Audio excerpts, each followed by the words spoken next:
team starved of success for so long. They've seen dark times on the field. They've seen tragedy often. And now, remarkably, they're in a grand final. That's as good as I've seen a Melbourne Footy Club play ever. It's a standard that I haven't seen for a long time. I'm ecstatic for this group. It means so much to the supporters, it means so much to everyone back in Melbourne that are doing it tough. We believed that it was possible, and here we are now 10 days out from the biggest game of the club's history.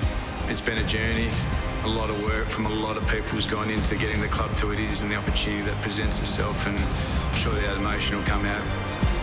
They've just restored all the pride to the Melbourne Footy Club brand, and they've got one more big step to go. I feel like we've really embraced who we are. We're all here for one goal and one common goal, and that's to win a premiership. The ghosts of the past seem to have disappeared. This really feels different. This feels like Melbourne's time. The 1964 drought that we all talk about, that's not over. That's not, definitely not over. Definitely not over. Definitely not over.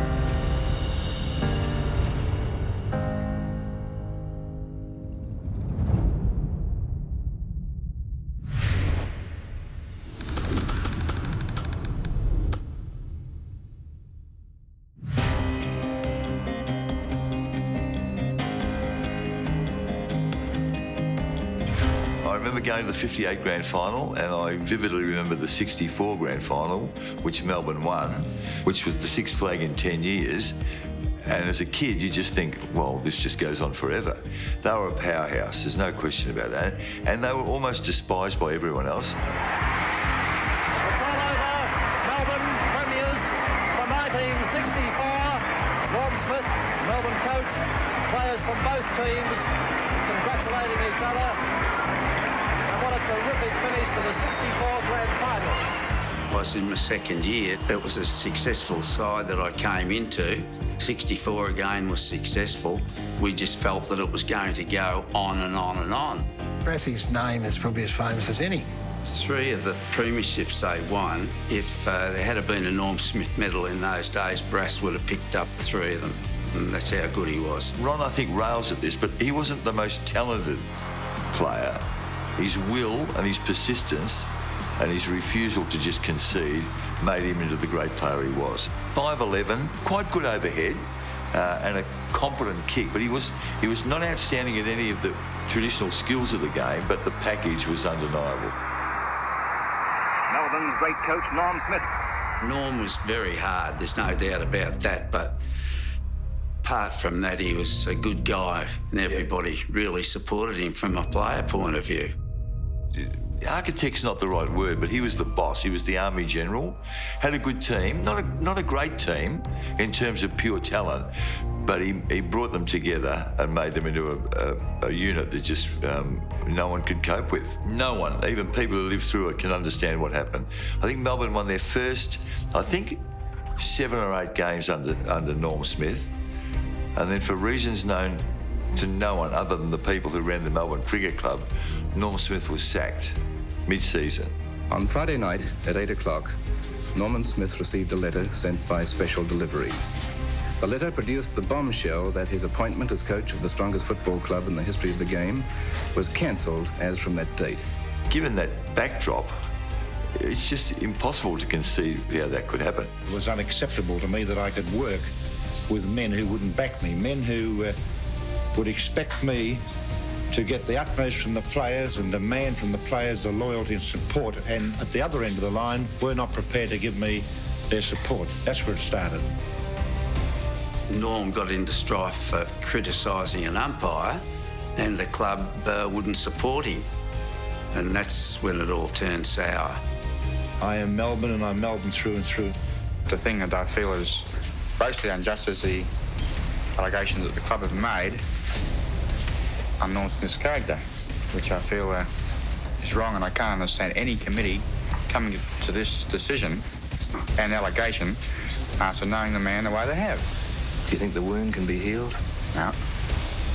It's the most ridiculous decision probably ever made in the history of footy. I don't know whether it, halfway through 2006, whether it's having a big impact on what's going on at Western Oval or Windy Hill, but yeah, no, Again, for people that don't know that story, they'd just look at you and go, that's not true. Well, it was. I've had to listen to something that I love. It's not very easy to take. I don't know what I'll do, Tony. Smithy was reinstated after, I think, only a matter of days. The bond was broken between the cricket club and the great coach. And even though he stayed on for a little while, it was never the same. His commitment to the footy club was mortally wounded by that event.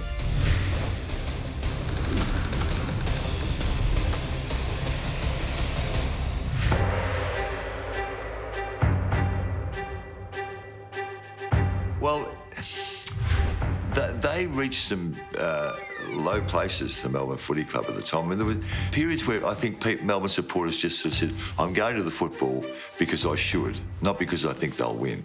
There's lots of reasons why. Primarily, they didn't have the talent and they didn't have the leadership at the top. They still believed, oh, we're Melbourne and we'll come good, but it didn't happen.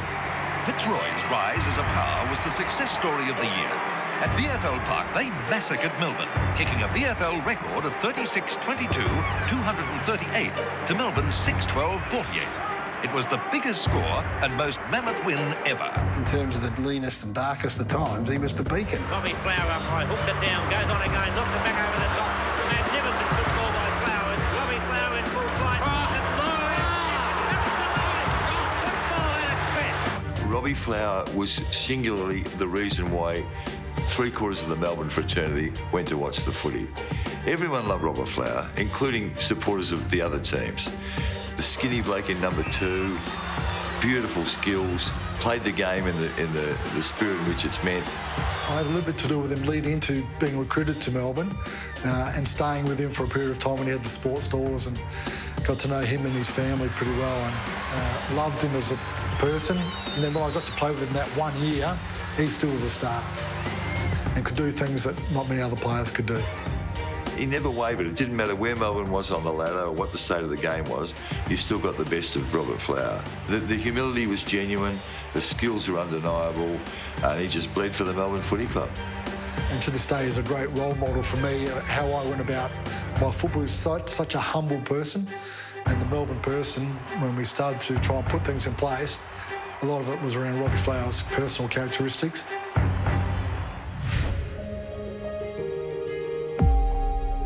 The last round of the 87 season, Western Bulldogs at home to Melbourne.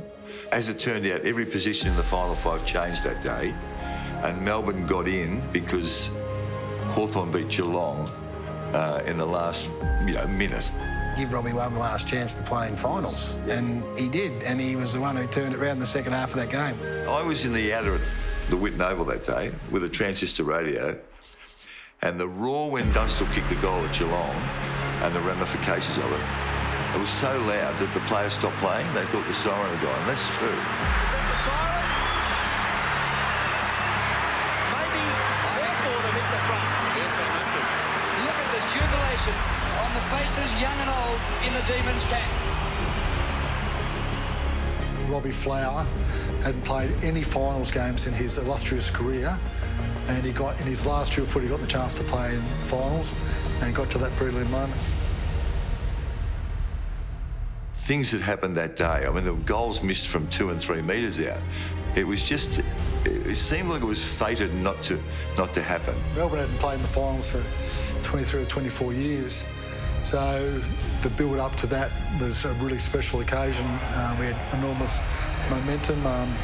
It was a bit like the Melbourne team playing 2018, that momentum and the excitement of it. And so we got to that prelim final, and it was extraordinary that we got to that point. This is what I always think. Imagine if we had a countdown clock, as we do now.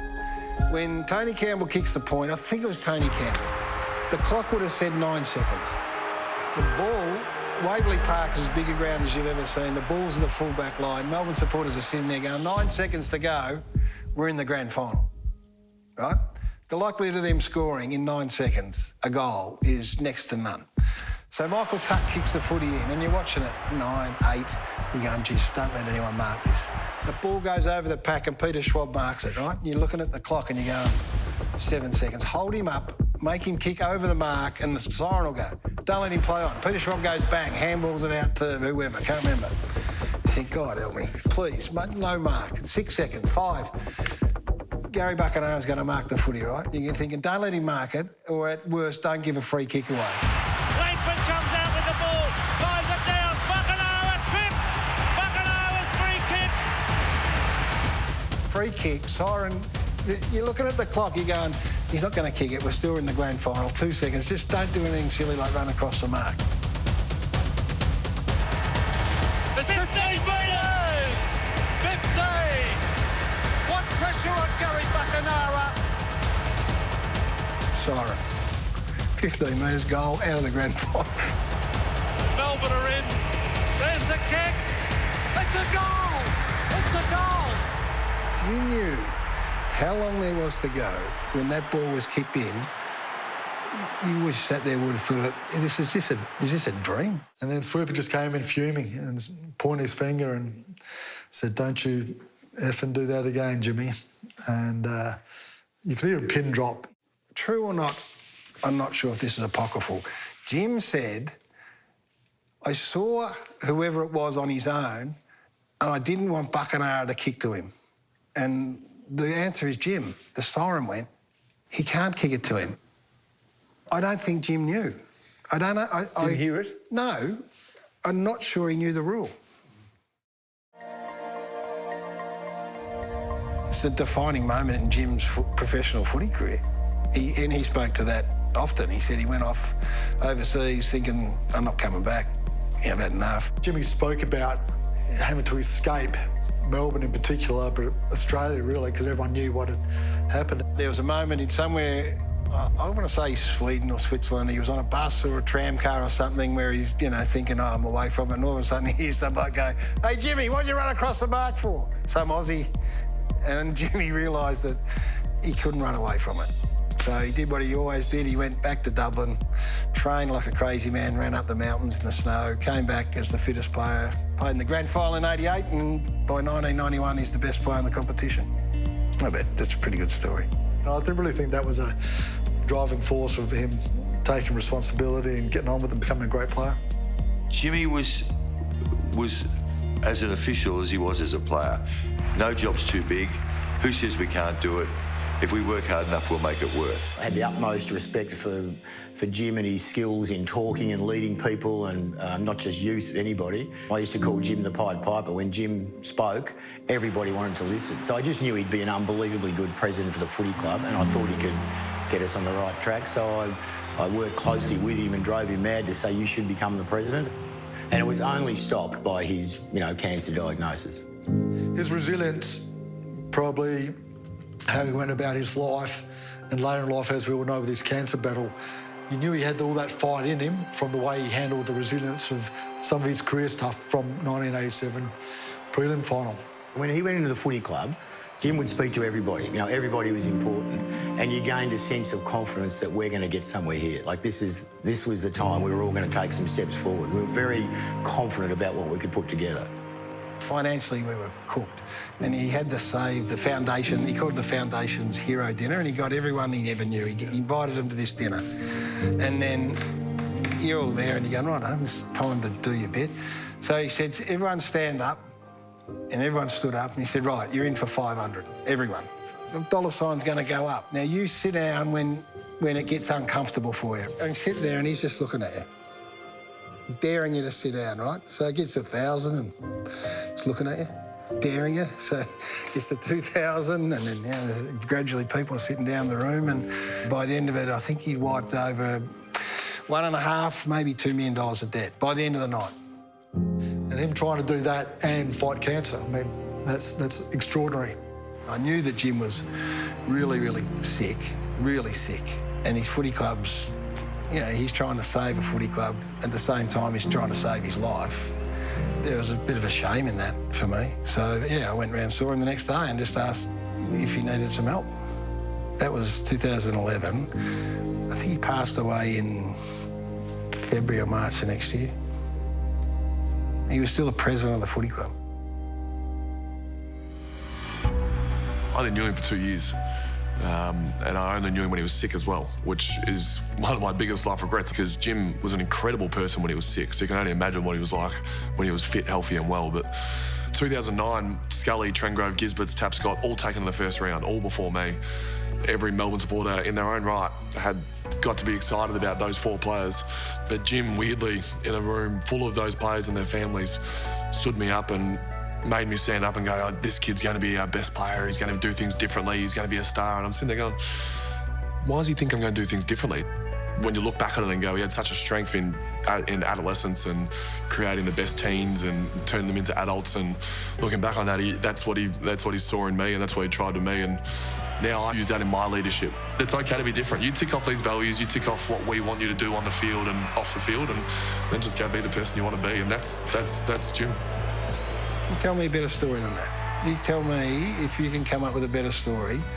And there's a few good ones around, but the other side of the world never picked a footy. He didn't even know what the game was, and turns out to be the best player in the competition. Plays 244 games in a row.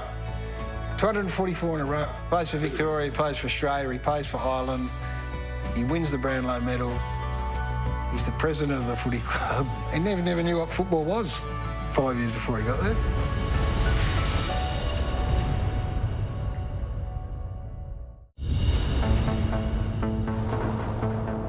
He doesn't get the credit he deserves, Sweber. Melbourne finished top 4 5 years running under Northey. I don't think we were the most talented footy side going around, so his ability to extract every ounce out of that group is, by any measurement, a successful coaching stint. And we played a grand final, came up against a team that we were probably in hindsight never going to beat. That 88 Hawthorn side, that's an all-Australian. You go back through that 88 Hawthorn side, that's an all-Australian footy side.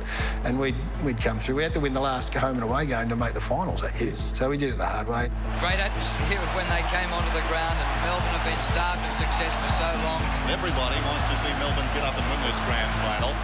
To this day, it's one of your big regrets, obviously not performing and playing well in a grand final opportunity. Gary Lyon, Jimmy Steins, Greg Healy, David Williams, Rod Grinter, Graham Yates, the list goes on and on.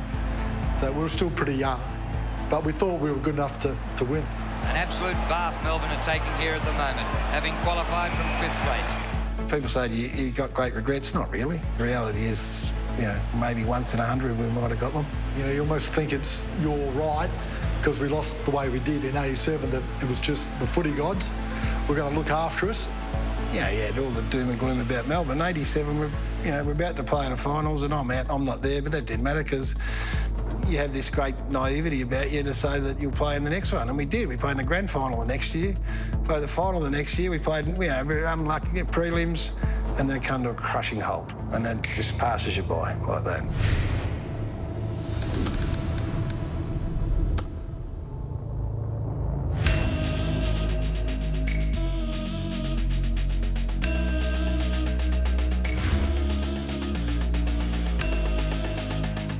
As the captain at that time, we never wanted to associate ourselves with the politics of footy. That was our stance. I wouldn't, and the playing group wouldn't endorse a merger, because that wasn't our job. But at that stage, it looked like we were in a bit of trouble. To think that we were potentially going to merge with another club and lose our identity, the oldest footy club in the land, was so sad. It was eerie. It was very strange and very emotional, particularly in the Melbourne room where Gary Lyon had a short word to the players. He was very emotional, just telling them how much he would have loved to have been with them and possibly their last game as a Melbourne Football Club. I just really worry and wonder why these clubs are looking at mergers when their on-field performances can be like this. At the time, I thought it was going to happen. I thought that, the next year, 1997, was going to be the Melbourne Hawks or whatever it was going to be called. I remember the meeting night, or the famous meeting night where Don Scott ripped the jumper. Emotions, I couldn't believe how emotional it was. Ian Ridley was the president of that footy club. Ian Ridley was as red and blue as any man that in the history of the game. This is the Premiership superstar, captain, chairman of selectors, coach, and then the president. When that man who's got red and blue blood in his vein looks you in the eye and says, we're in trouble here. If we don't merge, then you do start to panic. All you board members that had the bloody courage to recommend this, get on your feet! Get on your feet! Get on your feet! It's like families at war. That's not an exaggeration. People who've been lifelong friends split up over that. It was this thing of just giving up your football club. It doesn't matter how badly you've been playing, you've still got your football club. No merger! That night, I think people going into that meeting thought we're going to end up as a united club. And we don't want to go to Glenferrie Oval with their mediocre facilities. We want the best in the AFL. That's what we want. Melbourne people like Ian Ridley and those who loved the club, they just couldn't see any other way around it. But then they had views that differed with those that they'd played footy with.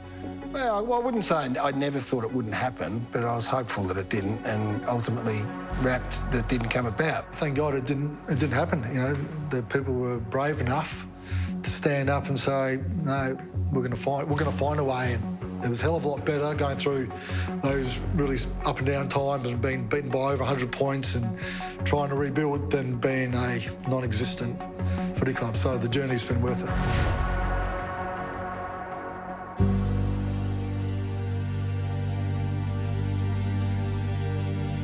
One of the oldest football clubs in Australia and probably the world. I'm really excited to be involved in the rebuilding process that's now in front of us. It's going to be a great challenge. It's going to be his way or the highway.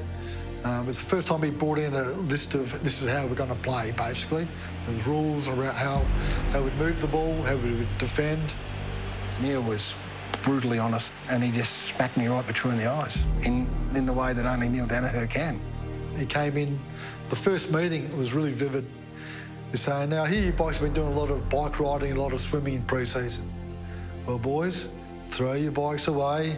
It's a running game, and we're going to run. For Neil, it was get fit, chase the ball, don't give in, and take out anyone that's in your path. Todd, what was your time for a 4K? I said, no idea, mate. He said, well, why not? I said, oh, I just think playing the midfield, that 4K is not a true indication of how you play the midfield. It's more short, sharp sprints and all that sort of stuff. He goes, well, if you don't get under 15 minutes for your 4K and you want to play in the midfield, you won't play in the midfield. Now, do you think it's important? So it was right in the nose. 98, we played in the prelim. 2000, we played in the grand final. David Needs, captain for the first year, coming out onto the ground. What a moment it is for the Demons. Melbourne haven't made the grand final since 88, so I'm sure each and every one of these players has set them play a huge part in today's game. That Essendon side was, you talk about the 88 Hawthorn, well, that 2000 Essendon side would be up there as well. Here's a goal for Buick, and he loves those. Now they're on fire. Now they're running. They need a miracle to get back into it in any way, shape or form, because the Bombers are playing great footy here.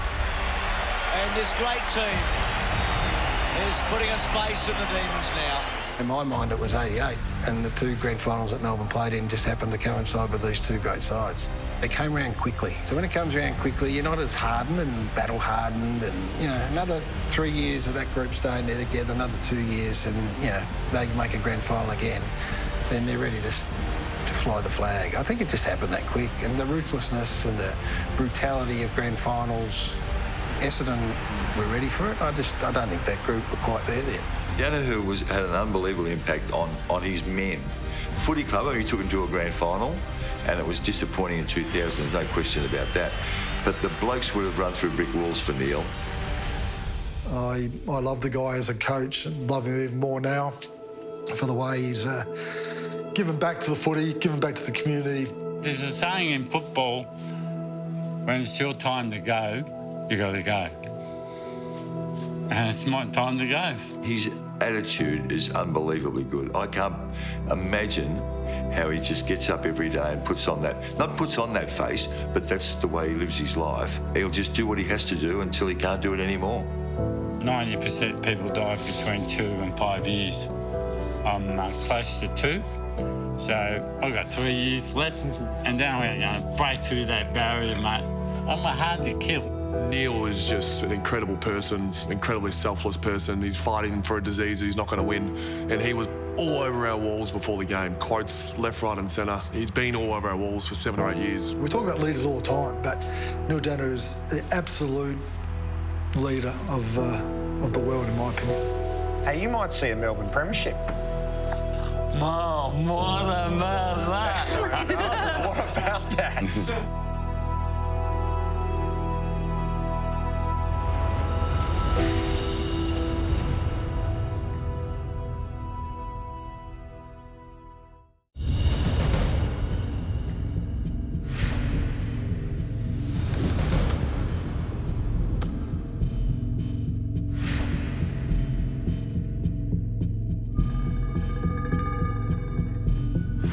I remember he's like not wanting to go out on a Saturday night after he got flogged, and I'd send my wife in to pick up burgers on the way home because I just didn't want to get out in my Melbourne uniform. Trust me, Geelong's one of them.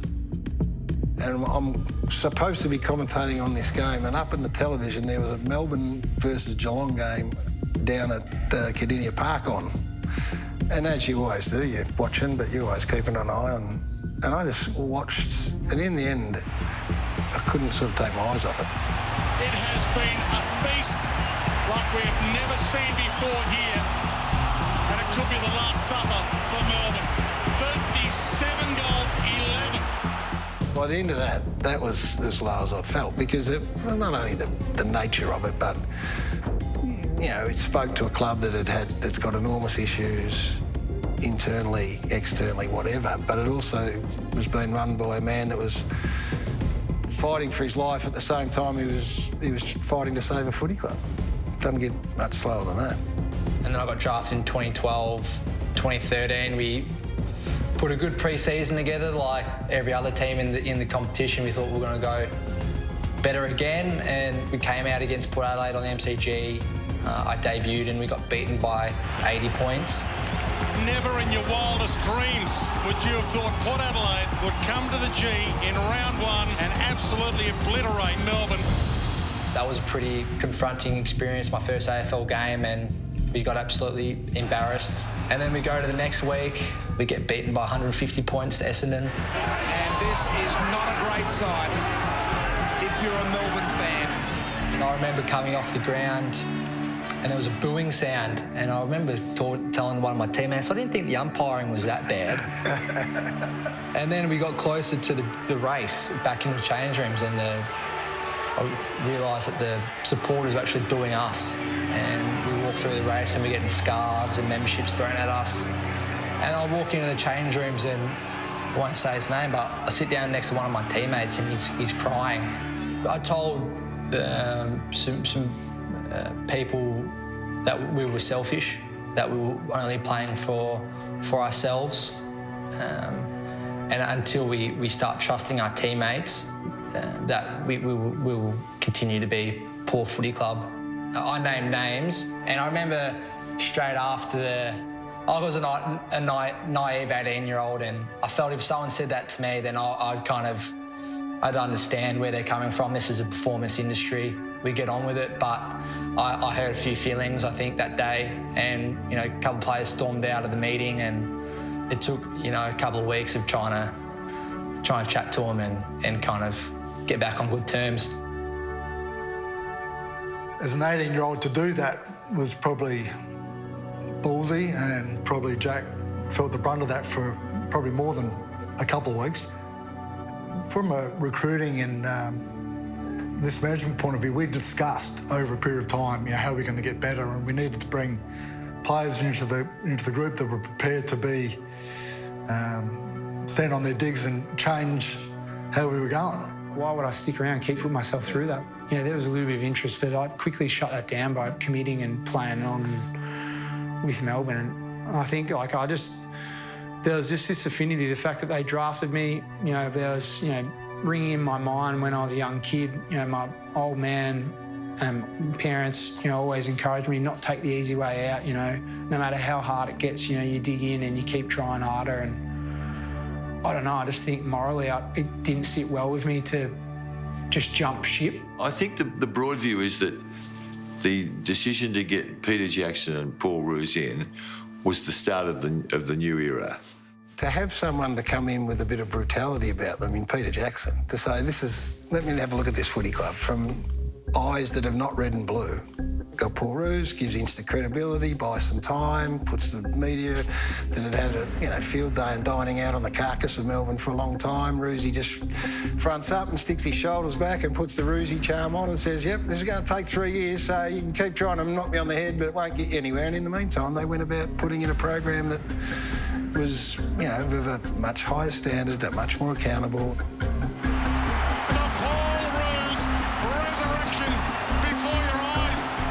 When you're rebuilding a footy club from where we won 7 games over 3 years in the lead up to Roosie being appointed, you need time to redo your whole list. That's 42 players. So at the time when Roosie was there, we're turning over 12, 15 players a year on our list to help set the seed for what needed to grow. And as a young coach, you wouldn't survive that. You wouldn't get through that journey. Paul Roos, on the other hand, was able to build that. To his credit, Roosie didn't want to hang on to the job. He wanted to come in and do a job, a rescue mission, as it were, and then appoint his successor. Simon Goodwin, he must be that excited with his young players at his disposal. They are building a Premiership midfield. There is no doubt about it. Jack Viney, Max Gawn hitting it down to those guys. Clayton Oliver, who's been fantastic today. Obviously well led by Nathan Jones, and Brayshaw is another one there. I see Roosie's legacy as one that brought the club time to rebuild. He's a great statesman of the game. He knew how to help rebuild footy clubs and what they needed to go after. I think that's a legacy that he should be very proud of.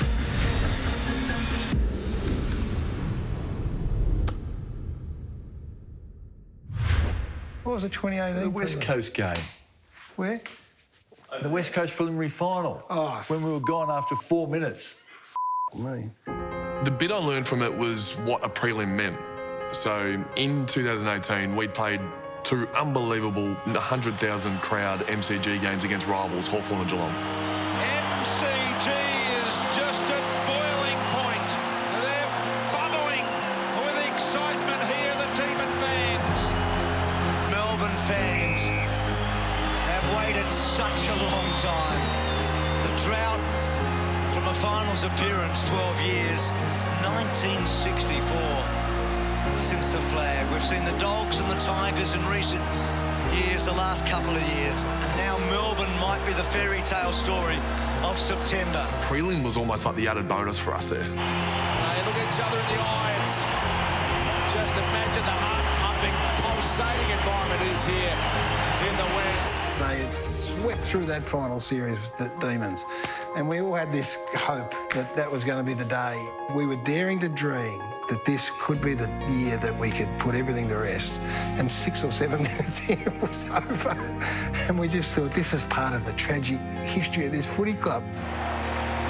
This is going to be the lowest first half score in a final since the 1960 grand final. It's just all gone wrong. The Perth game was almost as disappointing as the low points on the way through. People like the kids from grade 2 were up playing against the kids in grade 6. They were out of their depth, they were embarrassed, they were humiliated. You've got to turn up. You've got to turn up at preliminary final time, and they didn't. Under no circumstances has a Melbourne player handled the occasion of a preliminary final. Looking back, I think we were happy with our Geelong and Hawthorn semi-final, elimination final wins, where this year we weren't happy. This year we wanted to be in the big dance. I'm pretty bullish about, this all grew from that season.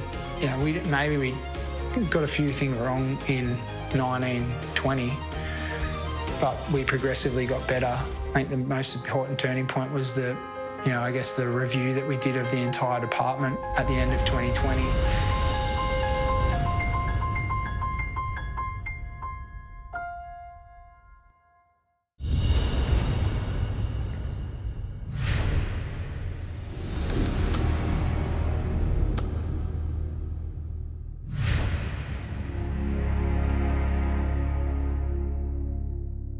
We were all under the pump. We'd come 5th into a prelim and then backed it up with 17th and 9th. The whole club was under the pump. It got to a point in 2020 where we thought we were on-field performing extremely well.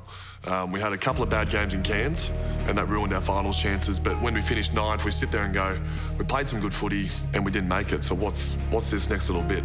I needed to make some change personally to how I was going about footy. I'd lost the love of the game in some ways, in terms of more just that the game had started to consume me. The club only 2 years earlier had played finals and then dropped significantly. I had an open footy coach, a coach that was really wanting to get back to that sort of performance, but an understanding that perhaps there needed to be a bit of change. One of the things that I wanted to do when we rebuilt the program for this year, I wanted to bring in a Mark Williams and an Adam Uze, had premiership experience. We got some strong, senior heads around him where he could maybe relinquish some of the burden, allow some of these guys to take a bit of the pressure off. And you knew from the moment we stepped in day one pre-season that there was a different smell in the air.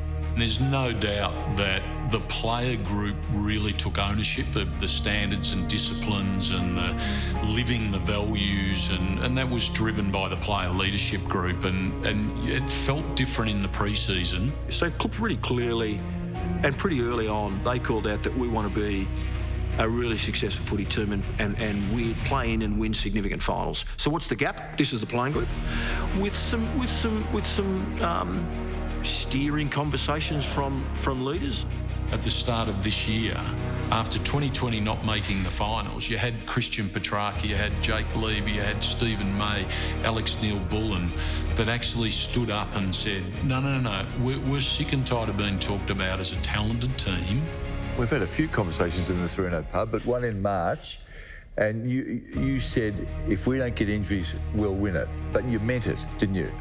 Yeah, I think when you've had a few pots, Mike, the truth probably comes out. But at the back end of 220, we'd built a way of playing that was hard to play against. Our last two games we needed to win to give ourselves a chance, and that was under a lot of pressure at that point. And we were able to deliver in those two games and give ourselves a chance to play finals. Now, we missed out, but it was that moment I thought, well, we've got something going on here. We just need to harness a few things and have a really good summer. Goody told us all at the start of the year that he thinks he can win the flag. So you sit there and go, I like that, Goody, but then we come ninth. Like it's a fair call from Goody. Challenged and responded like a really good team. 5-0 for the Melbourne fans to enjoy. It got to round 6 and the jury was out. We'd beaten Geelong, but Geelong were a slow start. So I think they were 1-3 or something. And then the other 4 teams we beaten all weren't top 8 teams.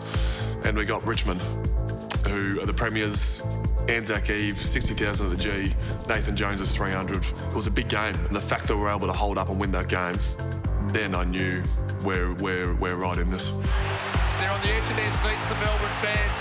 It's been an extraordinary night.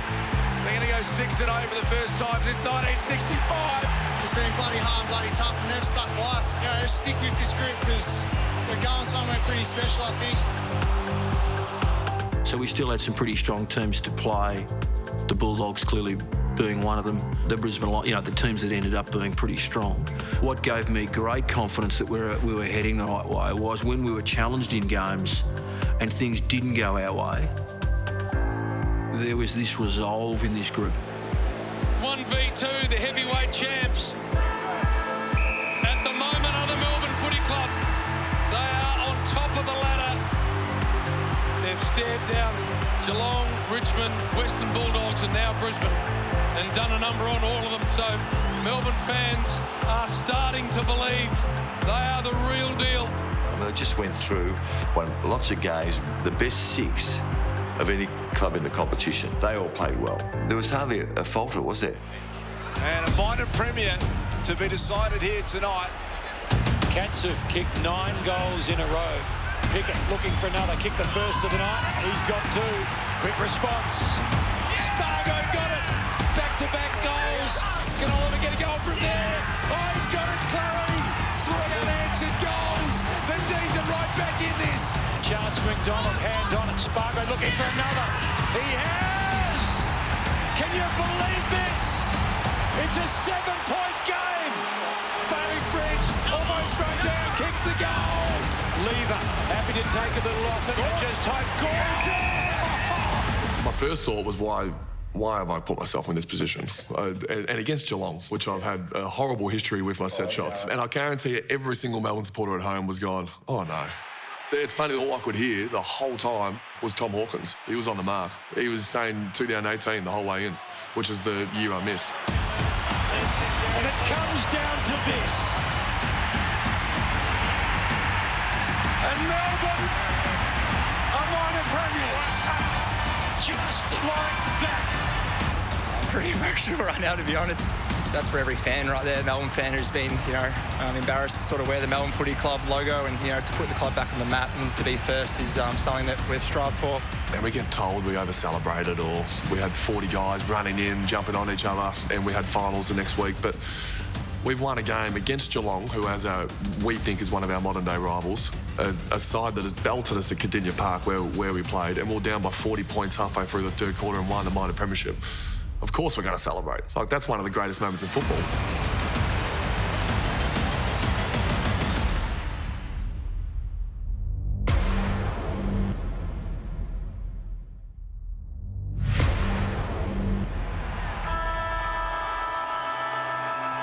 The time for talk is done.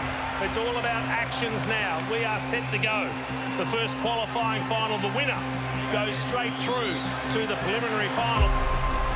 Fisted away. In fact, he got it front centre back round. That's where he was. First goal, Melbourne.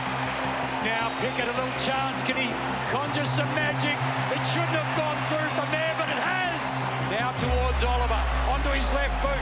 Can he finish things off? Sparrow, clever. Chance for Rivers inside for Oliver. He's done plenty all night. Now Fritsch looking for another. Fritsch kicks, goals. Dennis running harder offensively at the moment. And this might deliver him into a prelim final. Petrarca! The siren will sound. And it's Melbourne straight through to a prelim final. The world's two oldest professional football clubs head-to-head for a grand final berth. Petrarca streams out of the middle. Deep ball forward. Brown blitzarves. This time it's Brown who has the win. Harms gets a look from 45.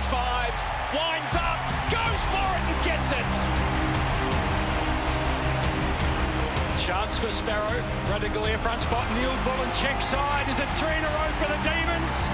It is. They're off to a flyer. Radagalia's got a problem because Petrarca's stripped him of the football. He goes towards goal. The Demons have got 4 and they are on a roll. Gorn touched. He would have seen it. Happy to keep rolling. This time Max, the skipper, on the run, around the corner. They've got 8. And I've played on, but they've called to the mark. So as soon as the whistle goes and I've already played on, I've gone, oh, I've stuffed this up. Here comes Petrarca again, full of confidence. Handball inside to Gorn. 55 metres. Set sail for home. I'm watching one of the greatest individual performances in a final ever unfold in front of me by the captain of the footy club that I love. Have a look at this. Another one for the Demons. It's Max Gorn. He's got 4. Run from behind is Rivers. Drives it inside again. Not Max again. Are you kidding? I just burst out laughing. I was sitting with Matthew Pavlich. We just kept turning to each other and laughing our heads off. The Demons were a winner by whatever, and then we knew they were going to be in the grand final. It was like he was at the Oz kick, and he was the 14-year-old kid at the 10-year-old Oz kick. The team starved of success for so long. They've seen dark times on the field. They've seen tragedy often. And now, remarkably, they're in a grand final. I'm ecstatic for this group. It means so much to the supporters, it means so much to everyone back in Melbourne that are doing it tough. And yeah, we got staff members back at home, we got family back at home, and this is for them. I know there's so many D's fans back home cheering from their living room, so now one more to go, and hopefully give you guys plenty more to smile about. What I probably didn't realise when I got home was missing out on just being there with the boys and even just experience it. When he left after the prelim, it was an emotional time. He left the day after the prelim, and that's when it hit me going, he's not going to be here. You've earned the right to go around on your terms with no guarantees from us. That's the discussion that needed to be had. If they arrived at the point, if they had that discussion and Nathan said, I want in, then end of story. Because what happened would have been flagged. No guarantee. You're an unbelievable citizen and respected and loved and revered, and it might even get to the preliminary final where you're the next man in and you mightn't get there. And he accepted that. Well, my take is he would have said, yeah, I'm going to back myself to be there. And he nearly got there. You've got a champion of the club that's worked so hard to be in this position, you know, as a player, but also for his club to be in the position that they're in. And it's a very tough position for a coach to be in. We had a team that was winning. We had a team that was very stable. We had Nathan, who was probably playing his best footy over the last 18 months in the reserves, really pushing hard to get his spot. You know, juggling all those emotions was very difficult, but in the end, my job is to do what's right for our footy club and what's right for our team and to reward the guys that were in the team. And after the prelim final, we didn't have any injuries. We had 2 weeks to go. Jerry was home, you know, expecting twins, and Nathan needed to make the decision to go home. And you know, it was a tough conversation because I knew what the game meant to Nathan, I knew what the club meant to Nathan, I knew what family meant to Nathan. I'm a realist and, you know, I played 8 games last year, pretty injury-prone year. This year gave myself absolutely every chance and played only another 8. And I think in my own mind, I hadn't announced it yet, but I was like, that's it. Like, if I make the call, it's not like I'll be back next year and we'll have another crack. You know, she's all over. So the flight got delayed by 2 or 3 hours. I just laid on the ground and, yeah, I was just thinking, like, obviously made some phone calls to home and stuff just to say I was coming back. But yeah, it was an interesting, you know, few hours. I, in my heart of hearts, was like, I could not have done any more. And I've still missed out by like that much. As far as like my form, my fitness, you know, my energy, leadership, I pretty much try to tick every box. You know, I was fingers crossed praying for the fairy tale for me personally to come true. And in saying that, you know, I walk away retired and I 100% hand on heart gave myself every opportunity. Obviously, I was lucky enough to be part of a grand final experience and didn't handle it that well, and that's why sort of the advice for me to him was just enjoy the moment. It's another game. I mean, of course, it's something bigger than a normal game, but if you try and build it up too much, then you lose focus on, you know, the process of what you need to get right. I was incredibly nervous before the game. I remember in the bus on the way to the ground, I had my leg tapping and I couldn't stop it, and I felt my heart thumping, and I thought, geez, I hope I'm not like this when it comes to the first siren of the game. And we probably went in there felt like we should win. Neil's main one that we had blasted up on the walls, when all was said and done, more is said than done, which, I mean, it was pure. Like, we'd done so much talking throughout the year about how much of a selfless group we've become, how this camp we did earlier in the year has changed our culture, and that it was going to be put to the ultimate test grand final day. Can you explain to me why your eyes were closed during the national anthem?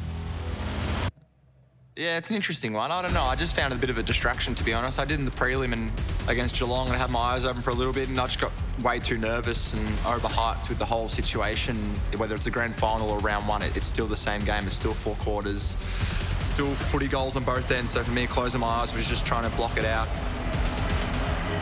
So the moment has come. Here we go.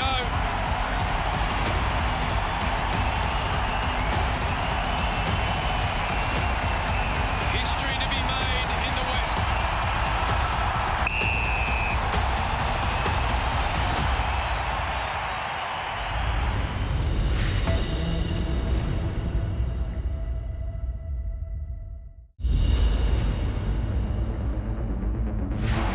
Treloar flicked the handball just into the path of Dunkley. Rivers went and got it. Salem, a little one. Petrarca within range, off a step. Christian goes, bang! First to the grand final, D's. If you take out Truck's game, Salem's first quarter and Angus's third quarter were probably the 2 best. Salem was superb in that first quarter of half-back, kept us in the game real early on. 50, look out, Cozzy Pickett in the area.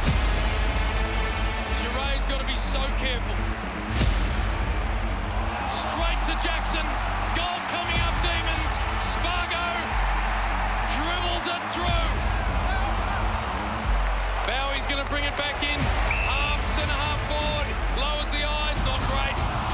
Missed the mark, did Williams. And the goal is there for Fritsch. It's falling the way of the Demons. You know they'll keep going. Incredibly resilient group, the Western Bulldogs. And it was obviously a tough game. Western Bulldogs played unbelievable. Oh, ball inside 50. Fist to the front. Treloar with a snap. Perfect start, Dogs. Flicks it to Hunter. Left footer. Slides it back to a hot spot. Eddie got to walk through. Treloar again. 2 in the turn. Had a couple of games where momentum's been pretty strong, but that grand final was just, momentum was, first quarter, second quarter, then just kept swinging the whole time. It was crazy. Treloar out of the middle, having a great quarter. Onto the favourite foot of Bontempelli to Joe Anderson. Couldn't mark. Norton, beautifully off the deck. The spin and kick. Just outstanding, Dogs. This to put them in front. 21 points the difference. 16 minutes ago. This will test his distance, Hunter. 45, close to the man on the mark. It's online. It's got there. The Dogs are in front. To make it a 6-goal second term. Bontempelli in front. Oh, the champ.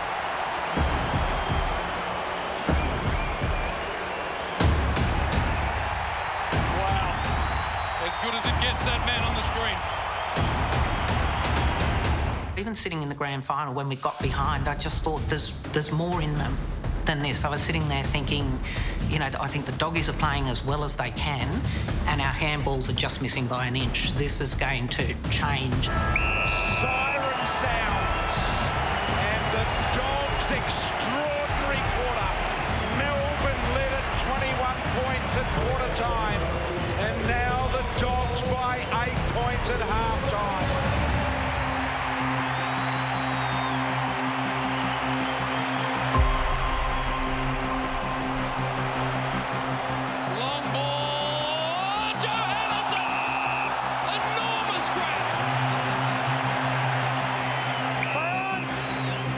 A big play. That is massive. Look out, Bontempelli. Oh, this is some game he's playing. I saw Bontempelli kick that goal in the third. It stung, and not just myself, it would have stung the whole team. I mean, it pushed it out to 19 points. My mind went back to early on in the JLT series. We played the Western Bulldogs at Etihad, and there were 2 players that were giving us a lot of grief that night. One was Marcus Bontempelli and the other was Caleb Daniel, and at half-time I'm thinking these 2 guys are going to take the game away from us again. So we put some plans in place at half-time around those guys, but also around some key issues in the game that we needed to shift. But in the third quarter, I thought our ability to just stiffen up behind the ball for a period of time, and the Bulldogs were playing some brilliant footy at that point, was really strong. But we knew that if we could get some momentum back going our way, that we can score fast. Because we were not doing well at clearance, we were really confident that if we could get that right, that we'd get the game back on our terms. Sort of 3 efforts from Angus Brayshaw deep inside D50, which I think really held up. And I think it indicated to our team that we were still up for the fight. And then there was a stoppage on centre wing where Jack Viney just created a little bit of spillage, which enabled us to clear the ball and get that vital goal to change the momentum. Arms now. Long one into space. Fritsch in the best position possible. It was like he'd said, no, this, after Bond had kicked the goal, it was as if he'd said, no, this, we're going to turn this around and I'm going to turn this around. And as a player, it's like, well, something needs to change, and who's going to be the one to change things? We can just kind of let it continue to slide, or really dig deep and try and wrestle back that momentum. Another strong contest. All of a sudden, Harmsy kicks the best kick he's done all season, and we get a goal. It was kick of the year. It was such an arm wrestle to get to that point, get him in front of goals. And that's why I felt like there was so much riding on it, because if we kick it, it's going to really give the group some confidence and ground us and let us get back to work. But if you missed it, puts us back under pressure. Harmsy sort of streamed out of the front of the stoppage and had a couple of metres on Eastern Wood, and then it was a great kick. Went back, a little bit nervous. The set shot didn't quite come off exactly how I wanted it, but just snuck in. Bailey Fritsch, 2 on the night. Now he's got 3. They needed that badly. Went back to the middle, seen Track come out the middle again, and then Max sort of come over the top and swirled me when I was going for a mark, and then, ball bounced straight back up to me. Here they come, Petrarca, long ball, French over the back, recovers and goals. It's like it was meant to be. French has got 4, crowd's gone mad, down by 7. You know, I was sitting between Gary Lyon and Gary Pert for the grand final, so my two stresses on either side. But I just said, you know, when we started to go good, I leaned over to Gary Lyon. I said, this is going to be like Geelong, because I just sensed that there's something about this team, this club, the culture that we have that's really, when it gets going, it's extraordinary to watch. First goal from centre circle clearance there for Melbourne. They had 6 in the prelim. Here's another look. Long one, Petrarca, Benny Brown. There we are.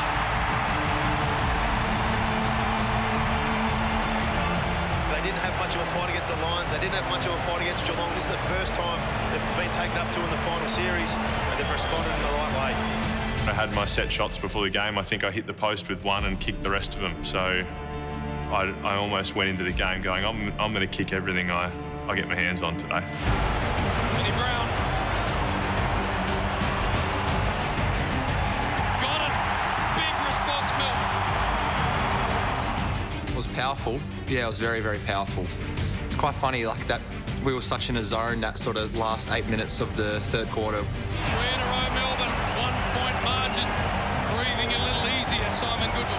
Angus in the third quarter, he almost turned the tide for us. Like I said before, how there was contest after contest after contest. It all happened to be on his wing. Like, it was phenomenal. Angus, who's been the dominant winger throughout the year, was quiet over the other side while Angus was playing one of the games of his life. Sloppy kick by Daniel. Glacier able to pick it up. He too was sloppy. Petrarca tries to turn his man inside out. Got it back to Brayshaw. Johansson closes. Dogs did well. Howie flicks it over the top. Angus Brayshaw back with the fly. Big moment here. Oh, that is perfect. Absolutely perfect. Grand final day, it happened to be the day where his wing was where all the ball was being played, and he was putting in some amazing contests and kicked the goal that put us in front. If you look back on the year, and I do, like, selfless was our key word, and he was the epitome of it. 4 in a row, Demons. I thought I was going to play ruck the whole game, and Luke will come in and play on Tim English. But there was a moment there in the third quarter where I'd had those few efforts and I was a bit tired, and I got to the bench and I said, I think now's the chance to do what we said we were going to do, Goody. And he said, shut up and let me coach. And then he sort of come back and said, you'll go on for Luke, come on for 1 minute, and then Luke will come back on and ruck out the quarter. I said, here we go. And then I sat full forward and watched the best show in town. Have you ever seen a minute of football in a big game like that? Nah, not like that. I think that was the probably most powerful passages of play that we put together for the year. But if you ask me, like, I think I saw it week after week.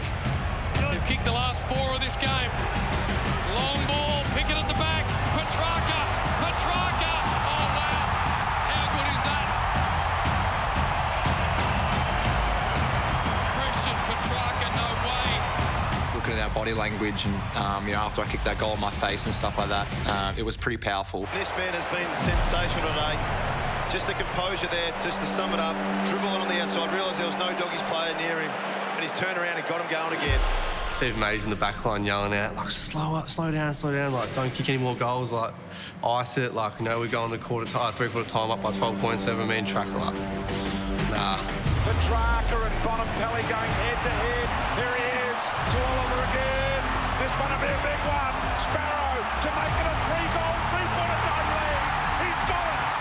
Melbourne are up by 3 goals on the eve of three-quarter time. I think Sparrow kicked the next goal, and then I kicked one more, and then Maisie's come back down again. Keep going, boys, keep going. Kick another couple if you can. 30 seconds left. Little one from Barney. Surely not another one. Handball to Oliver. Streaming through. Bang! Bang, bang, bang! Choco Williams came to the D's. I started last year, started 2020, and Sort of the first thing he said was, you're a pretty average kick, but he reckons I can be a good kick. Yeah, floated in and out, and yeah, don't know how it went in. I think it went that way, then come back, and then just fell in. That is incredible. For Gawn to play the game that he played the week before, to be the captain when we're losing a little bit of momentum, the inkling is I've got to get back in there, and he could see that we'd started to swing, and so basically said to the coach, "No, I'll sit this little period out." Jack goes, "Oh, that's exactly what you want from your leaders." I look back, as I said before, about 2018 to 2021. You look at the guys that impacted that passage of play for a 3-minute period. It's all of those guys that have just grown and matured. This is possibly the best 17 minutes in the club's history. They're shaking the foundations of this place. Melbourne are going to take the biggest lead of the game into the three-quarter time break. 7 straight for the Demons has them 24 up at three-quarter time. And I've heard, other people that I respect so much who are seeing way more footy to me. So it's, some of the most extraordinary football ever played. And it's hard to deny that. It'll be spoken about forever. I'm still a bit stunned, to be honest, a bit shocked in terms of what's actually gone on and, the history of the footy club and what we've actually been able to achieve. Obviously, I knew about Ron Barassi and the rich history that the 31 carries. Ron Barassi would be loving this, the 31 jumper. Goal number 5 in a grand final. To be able to pull it on every week is something that is very special to me. They've kicked 10 unanswered goals and now have a stranglehold on this premiership. It's quite unbelievable. I think we were like most supporters in that last quarter. We knew we were in good shape, but it was a long time into the quarter where we finally kicked that goal where you just knew there wasn't enough time for them to come back. And you're right, I was sitting there with Gary, and he reached over and he just grabbed hold of my leg and he just squeezed it. And all of a sudden we kicked another goal, and I turned to him and I said, "Mate, in 15 minutes you're going to be handing the Premiership Cup to Goody and Maxi." And again, we didn't talk, we just cried for the rest of the quarter. To make it 11 straight for the Demons and to give them a 48-point lead. You can't script any of this. I know we've mentioned Barras a lot, but you think of Nathan Jones at a time like this, and Sean White and Robbie Flower and the Steins family, the Broadbridge family, and there's a whole host of others that you can't help feel for at the moment watching this. It was an emotional time, more emotional than I thought it would be. And if a little tear trickled out of my eye, then I concede to that. We were well adjusted by then. We knew that they were going to win. I mean, it was that just crazy last quarter, so the victory was assured. And everything's going through. Everything's going through.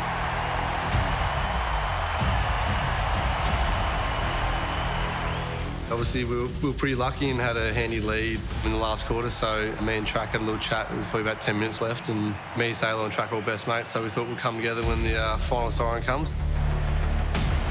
And for his 6th goal, Barry Fritz puts it through the middle. Sitting in the last quarter on the bench, and I think maybe the stats or something must have come up on the scoreboard, and I heard someone, I had my head looking at the ground, having a drink. I was pretty buggered, and someone goes, "Oh, Track's had 38 and 2. And I was like, yeah, no, I'm definitely not winning the Norm Smith, that's for sure.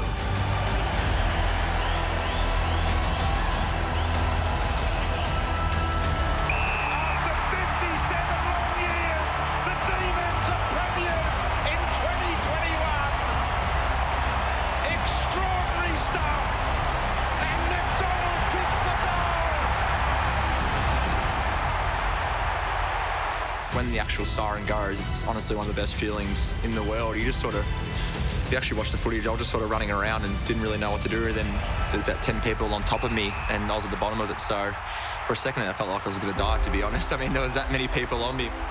Incredibly proud of the club and the journey that they'd been on over a long period of time, the foundations that had been laid. And the initial thought was to the people, the supporters, the players, the people that had worked at our club for a long time, the heartache and the loss of some people throughout the journey. And I think that's where the emotion came from. Steins, Danaher, Bailey, Broadbridge, Cole Sylvia, Robbie Flower, like the names just go on and on and on. Melbourne supporters have been through so much.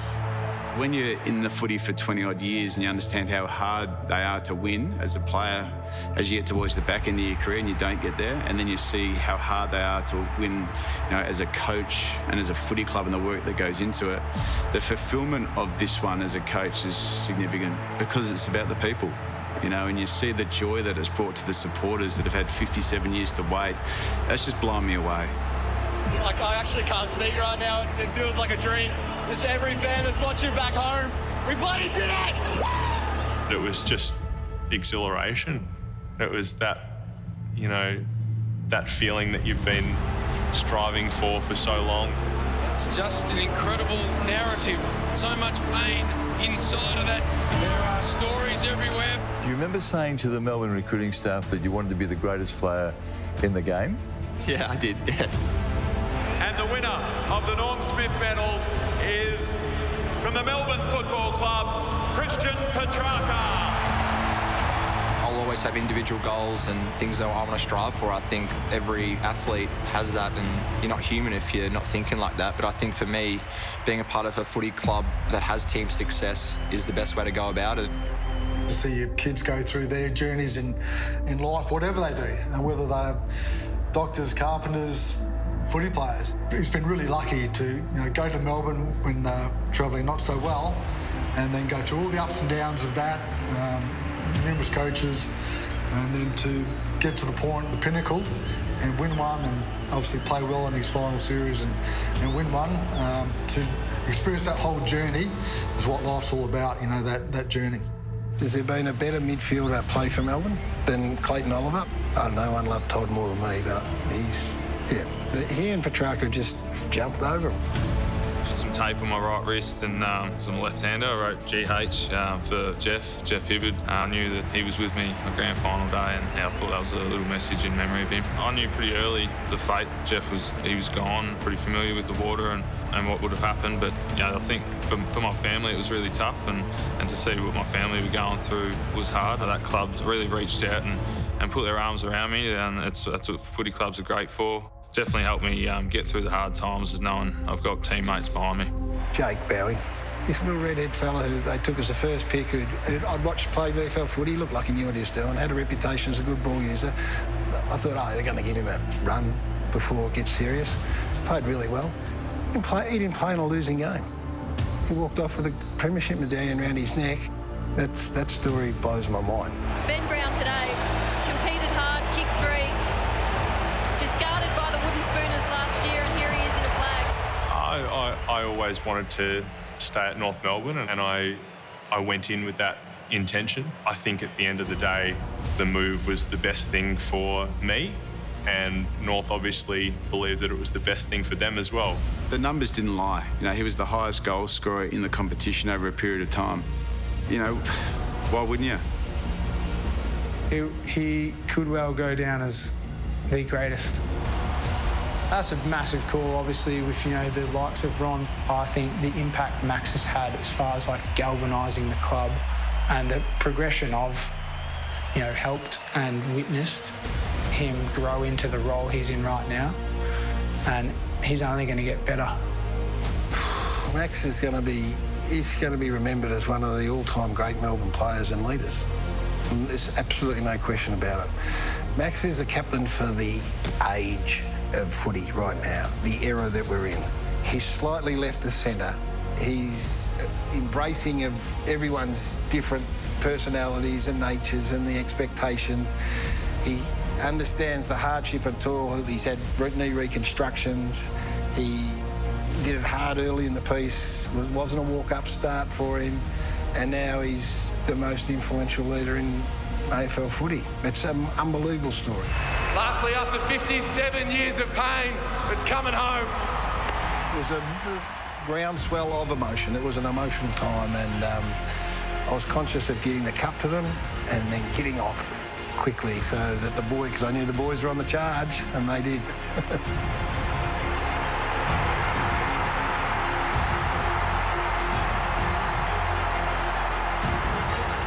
And for the history of the club, you know, it was such an important time. So to see it unfold was great. You're emotional now. You are, Jim. I've never seen him cry ever, and now he's cried on camera. No tears yet. No, it was. I mean, it was such a big moment for the club. I had my brother in the pocket, especially after the passing of Jeff. To have Mark there as well was special. I don't know what came over me. I remember the boys, carrying the cup, having a look at it, and I said, "Give it here," and I don't know, I just took off, and probably the fastest I ran throughout that game, to be fair. Footy somehow snuck a phone out onto the oval during the post-game celebrations of the granny, and he came up to me and said, "Do you want to FaceTime your old man?" And I said, "Absolutely." I think I saw a couple down the face. There might have been a couple of celebratory tears. I missed Maxie's first FaceTime.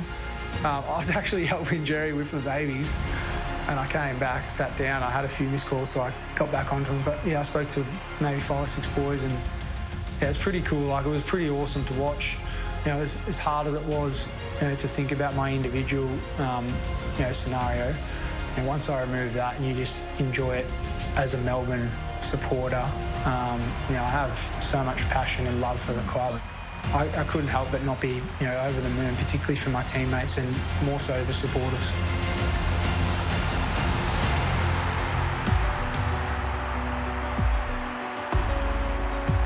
"50 years, the scar tissue, the stories, the long-suffering Melbourne supporters as they'd always introduce themselves. And you just knew that after such a long period of time, this was literally life-changing. You know, I could tell right from the moment that I walked into Melbourne how important the Melbourne fans were. They've been long-suffering Melbourne supporters, and to be able to bring that to people is pretty sensational. Be a part of it is awesome. Some of the most important messages to me post-game came from the younger guys that I've worked with closely over the last few years. I may not have felt like I had done much to help them. It might have just been a training session here or a coffee there, but how grateful they were for that. Ultimately, some of those guys probably maybe took my spot as I got older, but when you're watching them win and celebrate and knowing the impact you've had on them through how they've communicated that once they've received their medals, it's pretty rewarding. It's an extraordinary time for the football club, and people always ask me, what's it like to be a Premiership president? And I think to a large degree I don't really even comprehend what that means. It's extraordinary when you pick up that cup and you take it to grown men, 90-year-olds, and they come up and hug you and just say thank you. And I was like, it's nothing that I've done in particular, but sort of the whole enormity of it is almost impossible to fathom. Max the skipper, well, he and I have remained close. He, of course, with the connection with Jim Steins and with me. We've always been good friends, kept in touch, just a fantastic person. So he actually got the cup off the plane when he came back, and he drove down to Blairgowrie, and I got a tap on the shoulder from behind, and it was Max. And he had a great big cardboard box, and he said, "Don, I've got a present for you." Wow. Yeah. Tears? Oh, absolutely, yeah. No, I couldn't stop myself. Yeah, fantastic. Coming back to Melbourne, seeing the fences painted, garages painted, and people still wearing their flags on their cars and houses, it's still very surprising and a bit surreal. Going out to a cafe and people saying thank you. You don't understand how happy you've made a lot of Melbourne people, and we're very lucky to be a part of something special and to make so many people happy, and not just the fans, but our families as well, people that mean so much to us. You realise the history of the footy club, and you realise the actual jumper that you're putting on every day, and the people that have gone before you in Jim Steins and Robbie Flower and Ron Barassi. There's so many greats of this footy club. You realise that it's more than just individual success. It's about winning the first premiership in 57 years. I don't think Simon has got enough credit as he should. In time, he will be, because he's the man that has delivered the Holy Grail after the 57 years. When I think of people, I think about the legacy of so many of our great people. Neil Danaher, David Neitz, Nathan Jones, Ron Barassi, Noel McMahon. The list goes on, Norm Smith. I think of the past players that have sweated for this club for a number of years to be back here after 57 years. I say I've got the medal, but the legacy that he leaves is better than my medal. But I just want to thank this group of players to my left, and mainly two guys that you didn't see today, Nathan Jones and Neville Jetta. The legacy that they leave is better than this. And the last thing is, to you guys, it's about belonging. Now, you should be so proud to belong to this footy club, because this is us. We've done it 57 years, you beauty. It's a little bit of what is making me be fit again, making me train again, and making me do a pre-season again, because early on in the time off in the first week, I watched the Geelong Hawthorn 2008 granny, and it was on Fox Footy. I'm sitting there going, we didn't play that game. Like, we played a completely different grand final over in Perth, night time, not in front of friends and family and Melbourne supporters. They're playing 100,000 MCG, daytime, probably all with their friends. I'm like, I want to play that game. I want to do that one as well. 35,000 back at the home. We didn't just bring it home, we're bringing it home next year as well. We're a hungry footy club. We want more. I think, the biggest challenge is winning after winning. I think winning helps create winning, but when you have the ultimate success, it's okay, well, what's next for us? What is our purpose? What can we strive for more and more? And, speaking to our playing group, speaking to our staff, they're hungry for more. It's a feeling that you want all the time. Now, it's a feeling that we all remember, but you want it more. Now you've got it.